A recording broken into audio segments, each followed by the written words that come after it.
Hola, continuando con la parte 3 de la lección virtual número 3 correspondiente al tema de espectrometría, tenemos la sección correspondiente a la ley de Beer. ¿Ok? La ley de Beer es una ley muy importante, la cual nos permite o es nuestra base o fundamento para poder cuantificar, para poder decir, ok, sí, con base en esta interacción de la radiación y la materia, sé que tengo tanta concentración de mi analito. Entonces, quisiera devolverme para invitarlos al entorno virtual de aprendizaje, para invitarlos a que usen el simulador, ¿ok? Les voy a pedir que por favor tratemos de deducir la ley de Beer, ¿ok? Entonces vamos a hacer uso de ella. Vamos a seleccionar, en este caso, aquí dice mezcla de bebida, pero tal vez podemos seleccionar permanganato de potasio. Podemos seleccionar, en este caso, una concentración X, ¿verdad? Podemos usar esta que está acá. Y podemos poner el detector. Este es el detector. Podemos usar transmitancia o absorbancia. ¿Qué es la transmitancia? Bueno, pongamos esto a funcionar. La transmitancia es cuánta radiación se está transmitiendo. Entonces, acá se está transmitiendo el 100% de la radiación. Pero, dado que la radiación pasa por la muestra, hay parte de la radiación que se absorbe en la muestra y tengo una absorbancia de un 63%. O sea, del 100% de radiación, yo estoy perdiendo un 36.86% de la radiación. Eso puedo pasarlo a términos de absorbancia. La absorbancia, vamos a ver en diapositivas posteriores, que es una escala logarítmica del inverso de la transmitancia. ¿Ok? Entonces, mejor veamos primero qué es la absorbancia, qué es la transmitancia y volvemos a la ley de Beer. La transmitancia la vamos a definir como la relación de las transmitido entre las incidente. ¿Ok? Transmitancia. ¿Cuánta luz se transmitió? Muy sencillo. ¿Cuánto pasó entre cuánto era lo que inicialmente estaba pasando?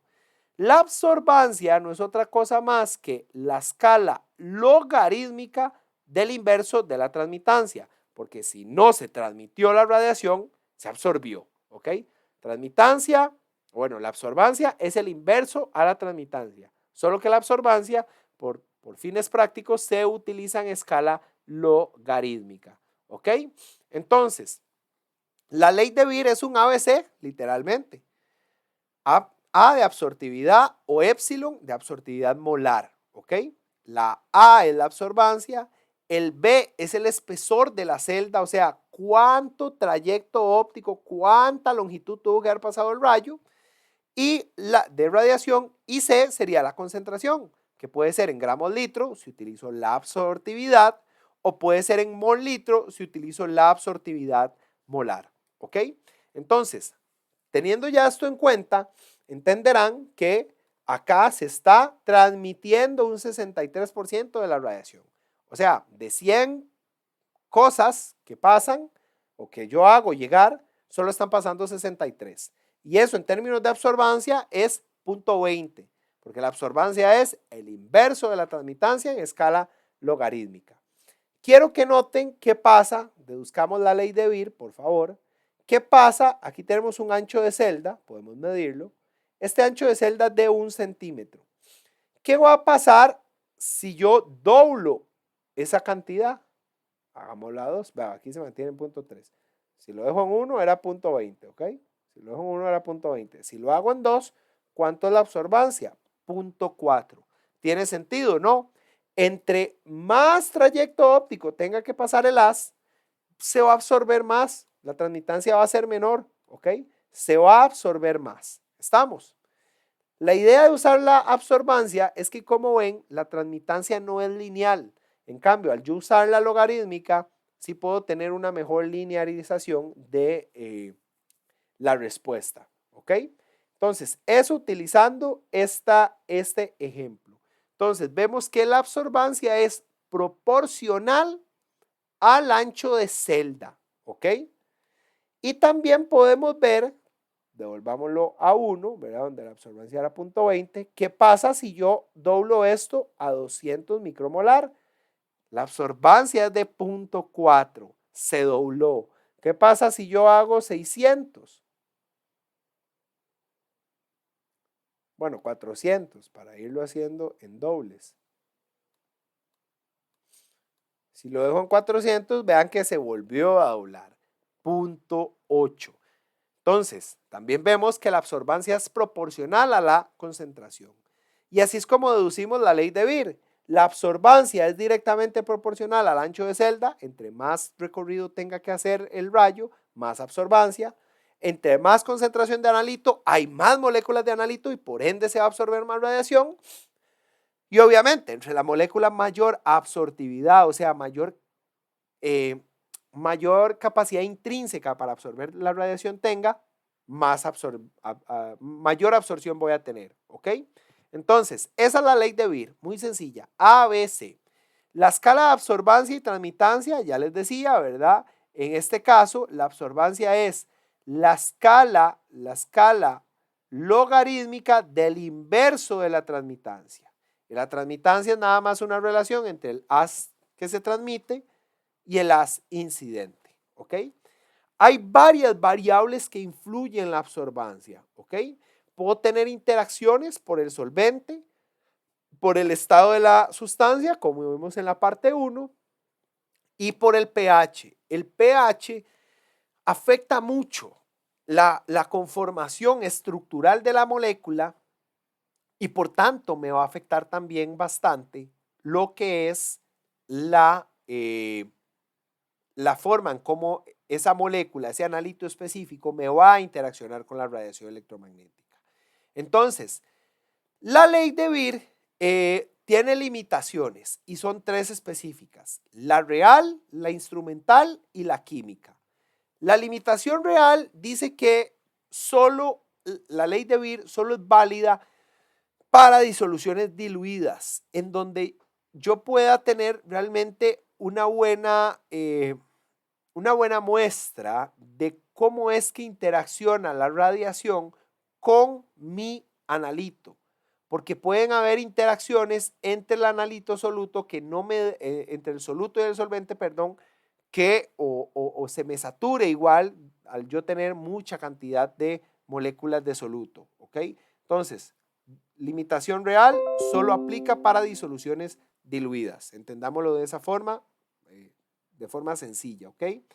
La instrumental es que, como les decía anteriormente, el equipo, el selector de longitud de onda, va a ser mejor en la medida, mayormente, que me pueda dar líneas de absorción, o sea, que me dé anchos de banda corto. O sea, si yo voy a analizar un analito a 440 nanómetros y el equipo me dice que me da un ancho de banda de 2 nanómetros, quiere decir que básicamente a la muestra le va a llegar 440 más menos 2 nanómetros, ¿ok? Aproximadamente. Ese es el ancho de banda, ¿ok? Si uso un monocromador de rejilla, pero si uso por ejemplo, un filtro de interferencia y me dice que el ancho de banda es de 20, quiere decir que me va a llegar radiación de 440 más menos 20. El analito realmente va a aprovechar más la de 440. Entonces, entre más radiación esté centrada en 440, va a ser muchísimo mejor. Y la desviación química está relacionada con la capacidad de asociarse o disociarse que tiene el analito con otros componentes de la matriz o con el solvente, ¿ok? Entonces, en relación a la desviación instrumental, como les decía, el tema de la radiación parásita, o sea, esa radiación que no es de 440, por ejemplo, lo que me va a generar es que la linealidad se me vaya cayendo, o sea, se me vaya empeorando y que yo no pueda mantener esa relación lineal que supuestamente me da la ley de Beer, que la absorbancia es directamente proporcional a la concentración, ¿ok? ¿Por qué es que tengo esa radiación parásita? O sea, ¿por qué es que me llega radiación que no corresponde a lo que yo le estoy pidiendo al equipo? Propiamente por la construcción de los sistemas que tal vez no son tan adecuados o también por otros efectos de dispersión, de reflexión que se dan a lo interno del sistema óptico, ¿ok? Acá les muestro un efecto del ancho de rejilla. Entonces, el espectro 1 se hizo con un ancho de banda de 20, el 2 con uno de 10, el 3 con uno de 5 y el 4 con uno de 1. Pueden observar que si el ancho de banda es de 1, vean cómo el espectro de absorción se define de mejor forma. ¿Qué es el espectro de absorción? Un registro de cómo interacciona, ¿verdad? Cómo interacciona, cuánta radiación absorbe mi analito en función de la diferente radiación electromagnética que yo le hago llegar, ¿ok? Entonces, en este caso, ¿para qué se hacen los espectros de absorción? Una cosa es qué es y la otra cosa, es para qué se hacen. ¿Para qué es que se hacen? Para yo poder decir, mira, este analito tiene dos máximos de absorción. Uno centrado, digamos, en 515, ¿verdad? Por dar un batazo. Y el otro está centrado aproximadamente en 545, 550. En donde más absorbancia yo tenga, es en donde usualmente yo voy a elegir que sobre esa longitud de onda es en donde yo voy a hacer el análisis. ¿Por qué? Porque tiene mayor capacidad de absorber radiación, el análisis va a ser más sensible y más adelante vamos a entender por qué entre más radiación va a ser más sensible. En términos de desviación química, se los voy a poner muy sencillo, con los indicadores de pH. Bueno, le pasa a las moléculas orgánicas en general también, ¿verdad? No solo los indicadores de pH, que igual son por lo general ácidos débiles, orgánicos y demás. En su forma protonada o en su forma desprotonada, usualmente las sustancias van a tener capacidad diferente para absorber la radiación. Y eso va a generar que haya más o menos absorbancia a una longitud de onda u otra. Entonces, en su forma protonada, tal vez de repente su máximo sean 430, pero en su forma desprotonada, tal vez tenga más interacciones a 570. ¿Ok? Eso es lo que me habla la desviación química. Vamos a hacer un ejemplo de la aplicación de ley de Beer. En el material escrito y en la presentación complementaria que tienen en el entorno virtual de aprendizaje, ahí viene un ejemplo también resuelto y hay otros para que ustedes hagan.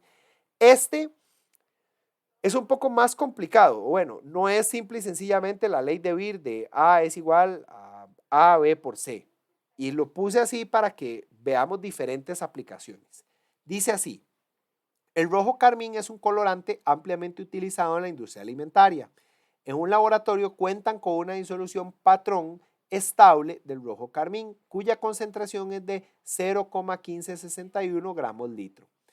Cuando miden la absorbancia de esta muestra en una celda de 1 centímetro, la absorbancia registrada es de 0,573. Una muestra de 2,392 gramos de un colorante se trataron con 15 mililitros de ácido clorhídrico 1 molar, se calentó durante 20 minutos y luego se transvasó a 500 mililitros. Si la medida de absorbancia en una celda de 1 centímetro fue de 0,789, ¿cuál es el porcentaje masa a masa del rojo carmín en el colorante? Entonces vean lo que tenemos acá. Tenemos una concentración de una disolución conocida. Sabemos cuál fue su ancho de banda, ¿verdad?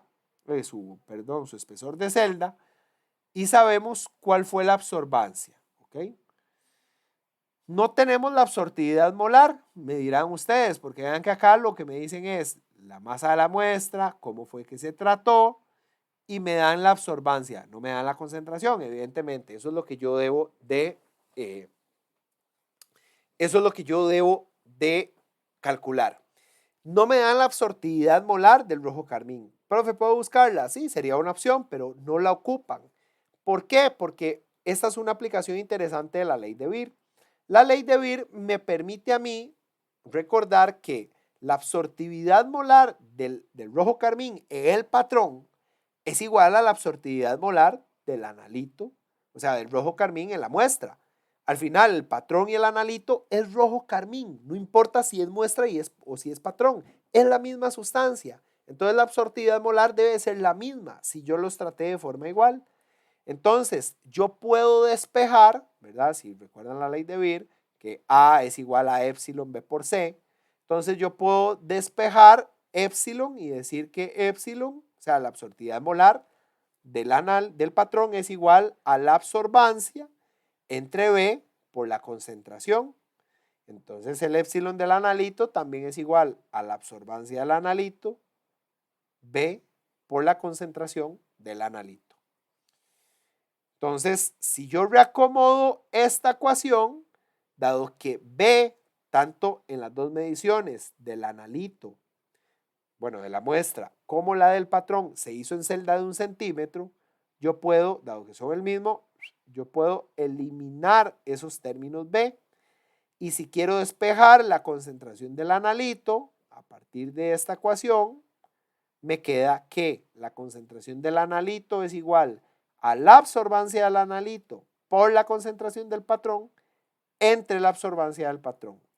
Si yo sustituyo los datos, me queda que 0.789 de absorbancia por 0,1561 gramos litro entre 0.573 de absorbancia. La concentración entonces es de 0.215 gramos litro. Pero vean que me pedían el porcentaje masa a masa del rojo carmín. Eso quiere decir que tengo que multiplicar por 0.500 litros. ¿Para qué? Porque vean que el contenido del balón, la masa después de que se trató con el ácido y demás, se llevó a 500 mililitros. Entonces, si hay 0.215 gramos por cada litro, ¿cuántos hay por 0.5 litros? La multiplicación entre esto me va a dar los gramos del rojo carmín en la masa inicial. Por tanto, al yo dividirlos entre la masa y multiplicarlos por 100, tengo el porcentaje masa a masa de rojo carmín, que sería 4,49%. Y esa es una de las aplicaciones de la ley de Beer. Por favor, proceder a hacer el ejercicio que tenemos abajo de este video.